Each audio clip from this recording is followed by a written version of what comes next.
Hi hello ನಮಸ್ಕಾರ friends, ರೇಖಾ ಮನೆ ಅಡುಗೆ ಚಾನಲ್ಗೆ ಸ್ವಾಗತ. ಇವತ್ತು ಈಸಿಯಾಗಿ ಮಾಡುವಂತಹ ಒಂದು ಹಸಿ ಹುಳಿ ಬಗ್ಗೆ ತೋರಿಸ್ತಾ ಇದ್ದೀನಿ. ಕಡಲೆ ಹಸಿ ಹುಳಿ ಸಾರು ಇದು.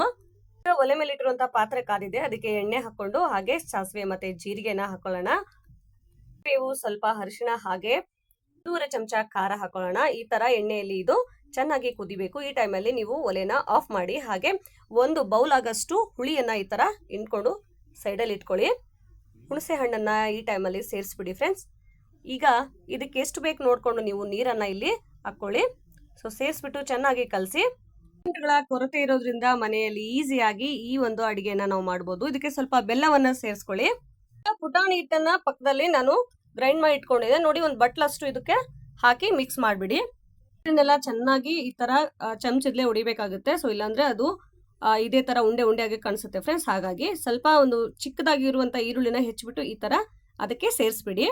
ಇದು ಯಾರಾದ್ರೂ ನೆಂಟರು ಬಂದಿದ್ರೆ ಈಸಿಯಾಗಿ ಮಾಡುವಂತ ರೆಸಿಪಿ, ಒಮ್ಮೆ ಟ್ರೈ ಮಾಡಿ. ಅದಕ್ಕೆ ನೋಡ್ಕೊಂಡು ಎಷ್ಟು ಬೇಕೋ ಅಷ್ಟು ಉಪ್ಪನ್ನ ಹಾಕಿ ಚೆನ್ನಾಗಿ ಕಲಸಿ. ಕಮ್ಮಿ ಬಿದ್ರೆ ಸ್ವಲ್ಪ ನೋಡ್ಕೊಂಡು ಹಾಕೊಳ್ಳಿ. ಮಾಡದೆ ಈ ವಿಡಿಯೋನ ನೀವು ನೋಡ್ತಾ ಇದ್ರೆ ನಿಮಗೆ ಒಂದಲ್ಲ ಒಂದು ದಿನ ಈ ಅಡಿಗೆನ ನೀವು ಮಾಡೇ ಮಾಡ್ತೀರಾ. ಹಾಗೆ ಗ್ಯಾಸ್ ಕೂಡ ಉಳಿತಾಯ ಆಗುತ್ತೆ. ಯಾರೆಲ್ಲ ಈ ವಿಡಿಯೋ ನೋಡ್ತಾ ಇದ್ದಾರೆ ಅದಕ್ಕೆ ತುಂಬಾ ಹೃದಯದ ಧನ್ಯವಾದಗಳು ಫ್ರೆಂಡ್ಸ್. ಸಪೋರ್ಟ್ ಮಾಡ್ತಾ ಇರಿ.